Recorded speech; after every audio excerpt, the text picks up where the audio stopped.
नई कथा और भजन के लिए कथा भक्ति चैनल को सब्सक्राइब करें, साथ ही घंटी के बटन को जरूर दबाएं ताकि भक्ति आपसे और आप भक्ति से सदैव जुड़े रहें।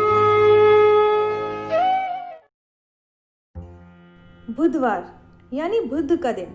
वैसे बुध एक महात्मा भी हुए हैं जिन्हें हम गौतम बुद्ध के नाम से जानते हैं, लेकिन यहाँ बात हो रही है बुध ग्रह की। बुध ग्रह को चंद्रमा और बृहस्पति दोनों अपना पुत्र मानते हैं, इसलिए माना जाता है कि भगवान बुद्ध में चंद्रमा और बृहस्पति दोनों के गुण विद्यमान हैं। सप्ताह के लिहाज से बुधवार सप्ताह का चौथा दिन है।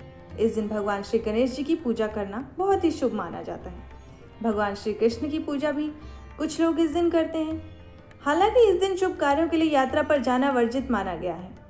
इस कारण विवाहित स्त्री को मायके से ससुराल भी नहीं भेजा जाता। इस बारे में बुधवार की कथा का भी पुराणों में जिक्र किया गया है। समतापुर नगर में मधुसूदन नामक एक व्यक्ति रहता था। वह बहुत धनवान था। मधुसूदन का विवाह बलरामपुर नगर की सुंदर लड़की संगीता से हुआ था। एक बार मधुसूदन अपनी पत्नी को लेने बुधवार के दिन बलरामपुर गया। मधुसूदन ने पत्नी के माता पिता से संगीता को विदा करने के लिए कहा। माता पिता बोले, बेटा आज बुधवार है, बुधवार को किसी भी शुभ कार्य के लिए यात्रा नहीं करते। लेकिन मधुसूदन नहीं माना। उसने ऐसी शुभ अशुभ की बातों को ना मानने की बात कही। दोनों ने बैलगाड़ी से यात्रा प्रारंभ की। 2 कोस की यात्रा के बाद उसकी गाड़ी का एक पहिया टूट गया। वहां से दोनों ने पैदल की यात्रा शुरू की। रास्ते में संगीता को प्यास लगी। मधुसूदन उसे एक पेड़ के नीचे बैठाकर जल लेने चले गया। थोड़ी देर बाद जब मधुसूदन कहीं से जल लेकर वापस आया तो वह बुरी तरह हैरान हो उठा, क्योंकि उसकी पत्नी के पास उसकी ही शक्ल सूरत का एक दूसरा व्यक्ति बैठा था। संगीता भी मधुसूदन को देखकर हैरान रह गई। वह दोनों में कोई अंतर नहीं कर पाई। मधुसूदन ने उस व्यक्ति से पूछा, तुम कौन हो और मेरी पत्नी के पास क्यों बैठे हो? मधुसूदन की बात सुनकर उस व्यक्ति ने कहा, अरे भाई, यह मेरी पत्नी संगीता है। मैं अपनी पत्नी को ससुराल से विदा कर लाया हूँ। लेकिन तुम कौन हो जो मुझसे ऐसा प्रश्न कर रहे हो? मधुसूदन ने कहा, तुम जरूर कोई ठग या चोर हो। यह मेरी पत्नी संगीता है। मैं इसे पेड़ के नीचे बैठाकर जल लेने गया था। इस पर उस व्यक्ति ने कहा, अरे भाई, झूठ तो तुम बोल रहे हो। संगीता को प्यास लगने पर जल लेने तो मैं गया था। मैंने तो जल लाकर अपनी पत्नी को पिला भी दिया। अब तुम चुपचाप यहाँ से चलते बनो, नहीं तो किसी सिपाही को बुलाकर तुम्हें पकड़वा दूंगा। दोनों एक दूसरे से लड़ने लगे। उन्हें लड़ते देख बहुत से लोग वहां एकत्र हो गए। नगर के कुछ सिपाही भी वहां आ गए। सिपाही ने उन दोनों को पकड़कर राजा के पास ले गए। सारी कहानी सुनकर राजा भी कोई निर्णय नहीं कर पाया। संगीता भी उन दोनों में से अपने वास्तविक पति को नहीं पहचान पा रही थी। राजा ने दोनों को कारागार में डाल देने के लिए कहा। राजा के फैसले पर असली मधुसूदन भयभीत हो उठा। तभी आकाशवाणी हुई, मधुसूदन, तूने संगीता के माता पिता की बात नहीं मानी और बुधवार के दिन अपनी ससुराल से प्रस्थान किया।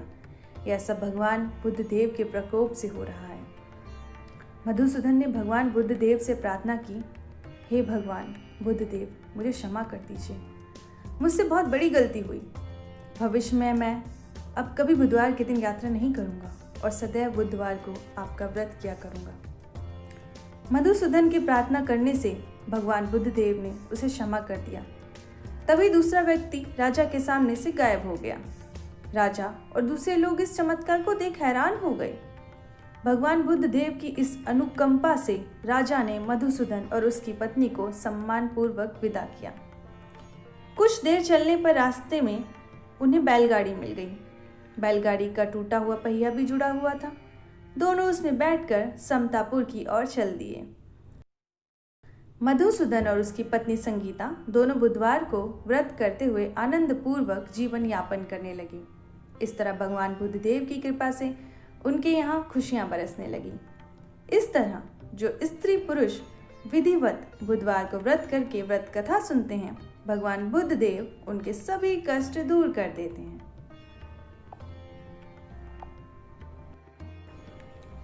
पौराणिक मान्यता के अनुसार बुधवार के व्रत का आरंभ विशाखा नक्षत्र युक्त बुधवार को करना चाहिए और इसके बाद लगातार 7 बुधवार तक व्रत करना चाहिए।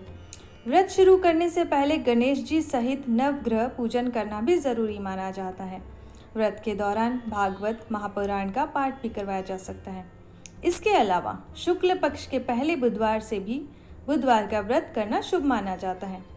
प्रातःकाल उठें व नित्य क्रियाओं से निपटने के पश्चात स्नान आदि से स्वच्छ होकर भगवान बुद्ध की पूजा करनी चाहिए।